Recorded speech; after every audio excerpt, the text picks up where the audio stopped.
ನಮಸ್ತೆ ವೀಕ್ಷಕರೇ, best news log 1 Kannada ಚಾನಲ್ಗೆ ಮತ್ತೆ ನಿಮ್ಮೆಲ್ಲರಿಗೂ ಸ್ವಾಗತ.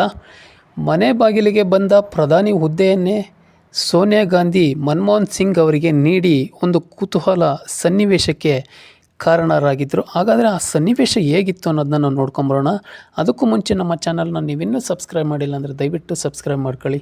ಒಮ್ಮೆಯೂ ಚುನಾವಣೆ ಗೆಲ್ಲದ ಮನಮೋಹನ್ ಸಿಂಗ್ ಅವರು ಪ್ರಧಾನಿಯಾಗಿದ್ದೇ ಅಚ್ಚರಿಯ ಸಂಗತಿ.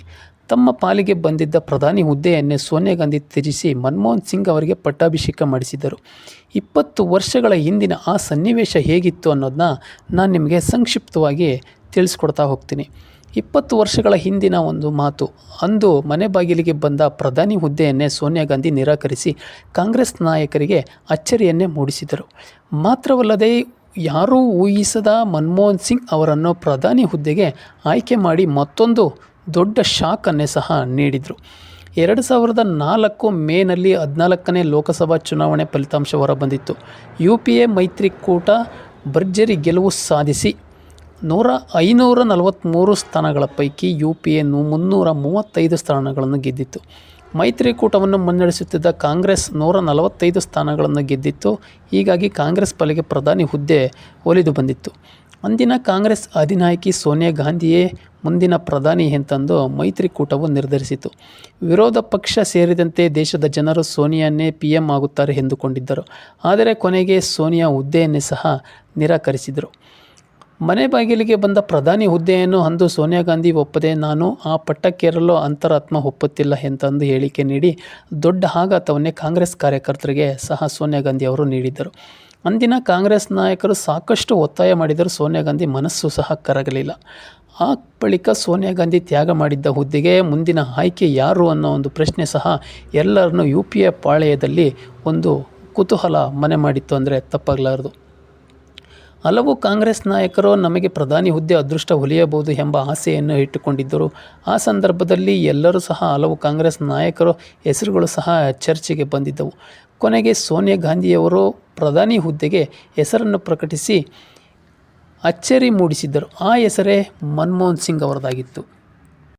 ಮನಮೋಹನ್ ಸಿಂಗ್ ಅವರು ಲೋಕಸಭಾ ಚುನಾವಣೆ ಎದುರಿಸಿ ಗೆಲುವನ್ನು ಸಾಧಿಸಿರಲಿಲ್ಲ. ಹಿಂದೆ 1991ರಲ್ಲಿ PV ನರಸಿಂಹರಾವ್ ಅವರ ಒತ್ತಾಯಕ್ಕೆ ಮಣಿದು ಹಣಕಾಸು ಸಚಿವರಾಗಿದ್ದರು. ಆ ಬಳಿಕ ರಾಜಕಾರಣದಲ್ಲಿ ಇದ್ದು ಇಲ್ಲದಂತೆ ತಮ್ಮ ಕೆಲಸ ಅಧ್ಯಯನಗಳನ್ನು ಮಾಡುತ್ತಾ ಪಾಂಡಿತ್ಯವನ್ನು ರಾಜಕಾರಣಿಗಳಿಗೆ ವಿದ್ಯಾರ್ಥಿಗಳಿಗೆ ಹಂಚುತ್ತಿದ್ದರು. ಅವರ ಅಪಾರ ಪಾಂಡಿತ್ಯವು ದೇಶಕ್ಕೆ ಅಗತ್ಯವಿದೆ ಎಂತೆಂದು ಸೋನಿಯಾ ಗಾಂಧಿ ಪ್ರಧಾನಿ ಹುದ್ದೆ ಆಯ್ಕೆ ಮಾಡಿದ್ದರು. ಇದು ಎಲ್ಲರನ್ನೂ ಸಹ ಚಕಿತಗೊಳಿಸಿತು. ಸೋನಿಯಾ ಗಾಂಧಿಯಿಂದ ಸಿಂಗ್ ಆಯ್ಕೆಗೆ ಒಂದು ಹಲವು ಕಾರಣಗಳನ್ನು ಸಹ ಇಟ್ಟಿದ್ದರು. ಮನಮೋಹನ್ ಸಿಂಗ್ ಅವರ ಬುದ್ಧಿವಂತಿಕೆಯ ಆರ್ಥಿಕ ಪಾಂಡಿತ್ಯವನ್ನು ಬಳಸಿಕೊಳ್ಳಬಹುದು. ಮಿತ್ರ ಪಕ್ಷಗಳನ್ನು ಸಿಂಗ್ ಅವರ ಸೌಮ್ಯ ಸ್ವಭಾವದಿಂದ ಸಂಭಾಳಿಸಬಹುದು. ಮನಮೋಹನ್ ಸಿಂಗ್ ಪ್ರಧಾನಿಯಾಗುವುದಕ್ಕೆ ಮಿತ್ರ ಪಕ್ಷಗಳು ವಿರೋಧ ಮಾಡುವುದಿಲ್ಲ.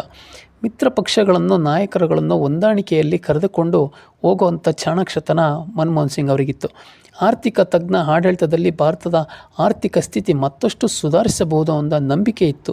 ನಂಬಿಕಸ್ಥ ವ್ಯಕ್ತಿ, ಗಾಂಧಿ ಕುಟುಂಬಕ್ಕೆ ನಿಷ್ಠರು ಸಹ ಮನಮೋಹನ್ ಸಿಂಗ್ ಆಗಿದ್ದರು.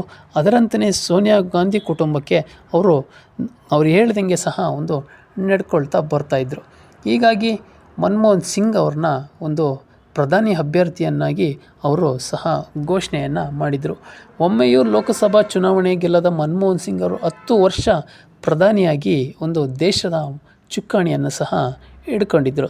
ತಮ್ಮ ಪಾಲಿಗೆ ಬಂದ ಪ್ರಧಾನಿ ಹುದ್ದೆಯನ್ನು ಸಿಂಗ್ಗೆ ಪಟ್ಟಾಭಿಷೇಕ ಮಾಡಿದ್ದ ಸೋನಿಯಾ ಗಾಂಧಿ ಅವರು ನಿಜಕ್ಕೂ ಎಲ್ಲರಿಗೂ ಸಹ ಕಾಂಗ್ರೆಸ್ ಪಾಳ್ಯದಲ್ಲಿ ಒಂದು ದಿಗ್ಭ್ರಮೆಯನ್ನೇ ಮೂಡಿಸಿತ್ತು ಅಂತಲೇ ಹೇಳ್ಬೋದು. ಕಾಂಗ್ರೆಸ್ ಮಿತ್ರ ಪಕ್ಷ ಸೇರಿದಂತೆ ದೇಶದ ಜನರಿಗೆ ಮನಮೋಹನ್ ಸಿಂಗ್ ಪ್ರಧಾನಿಯಾಗಿ ಆಯ್ಕೆ ಎಂಬ ವಿಷಯ ಅಚ್ಚರಿಯಾಗಿ ಕಾರಣವಾಗಿತ್ತು. ಈ ಎಲ್ಲ ಒಂದು ಸಂಗತಿಗಳು ದೇಶದ ಒಬ್ಬ ಮಹಾನ್ ಆರ್ಥಿಕ ತಜ್ಞನನ್ನು ಕಳ್ಕೊಂಡು ಇವತ್ತಿಗೆ ಒಂದು ದುಃಖದ ಮಡಿಲಲ್ಲಿ ಭಾರತ ಇದೆ ಅಂತಲೇ ಹೇಳ್ಬೋದು. ವೀಕ್ಷಕರೇ, ನಮ್ಮ ಮಾಹಿತಿ ನಿಮಗೆ ಇಷ್ಟ ಆಗಿದ್ದರೆ ದಯವಿಟ್ಟು ನಿಮ್ಮ ಅನಿಸಿಕೆ ಅಭಿಪ್ರಾಯಗಳನ್ನು ಕಮೆಂಟ್ ಮೂಲಕ ತಿಳಿಸಿ ಅಂತ ಹೇಳ್ತಾ ಮತ್ತೆ ಮುಂದಿನ ವಿಡಿಯೋದಲ್ಲಿ ಸಿಗೋಣ. ಧನ್ಯವಾದಗಳು.